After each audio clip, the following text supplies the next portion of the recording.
শ্রীলঙ্কার বিপক্ষে দারুণভাবে জয় তুলে নিয়ে বাংলাদেশ বিশ্বকাপ মিশন শুরু করেছে দুর্দান্তভাবেই। এবার দক্ষিণ আফ্রিকার বিপক্ষে দ্বিতীয় ম্যাচে মাঠে নামতে যাচ্ছে।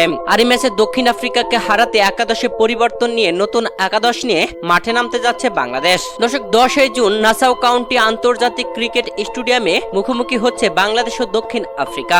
এই মাঠেই শ্রীলঙ্কাকে 77 রানে অল আউট করেছিল দক্ষিণ আফ্রিকা। তাই ভক্তদের মনে একটাই প্রশ্ন, দক্ষিণ আফ্রিকার বিপক্ষে কেমন হতে যাচ্ছে বাংলাদেশের একাদশ। দক্ষিণ আফ্রিকাকে হারাতে বাংলাদেশ যে একাদশ নিয়ে মাঠে নামতে যাচ্ছে, সেই একাদশে কে কে থাকতে চলেছে পুরোপুরি বিস্তারিত জেনে নেই। দক্ষিণ আফ্রিকার বিপক্ষে তানজিদ তামিমের সাথে ওপেনিং এ দেখা যাবে সৌম্য সরকারকেই। যদিও এর আগে সৌম্য সরকার গোল্ডেন ডাকে প্যাভিলিয়নে ফিরেছিলেন শ্রীলঙ্কার বিপক্ষে। আর এই ম্যাচে সৌম্য সরকারের উপরেই ভরসা রাখছে বাংলাদেশের ক্রিকেট ম্যানেজমেন্ট। 3 নম্বরে ব্যাটিং আসবেন লিটন কুমার দাস। দীর্ঘদিন পর শ্রীলঙ্কার বিপক্ষে রানে ফিরেছেন তিনি। তার ধৈর্যশীল ব্যাটিং এ জয়ের পথে ছিল টাইগাররা।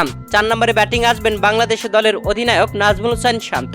5 নম্বরে ব্যাটিং আসবেন বাংলাদেশের বর্তমান সময়ের অন্যতম সেরা ব্যাটার তাওহিদ হৃদয়। শ্রীলঙ্কার বিপক্ষে দারুণভাবে 40 রান করেছিলেন মাত্র 20 বল খেলে, যা বাংলাদেশের জয়ে গুরুত্বপূর্ণ অবদান রাখে। 6 নম্বরে ব্যাটিং আসবেন বিশ্বসেরা অলরাউন্ডার সাকিব আল হাসান। 7 নম্বরে ব্যাটিং আসবেন বাংলাদেশের সর্বকালের সেরা ফিনিশার মাহমুদুল্লাহ রিয়াদ। তার দুর্দান্ত ফিনিশিং এই শ্রীলঙ্কাকে হারিয়ে বিশ্বকাপ মিশন শুরু করেছে বাংলাদেশ।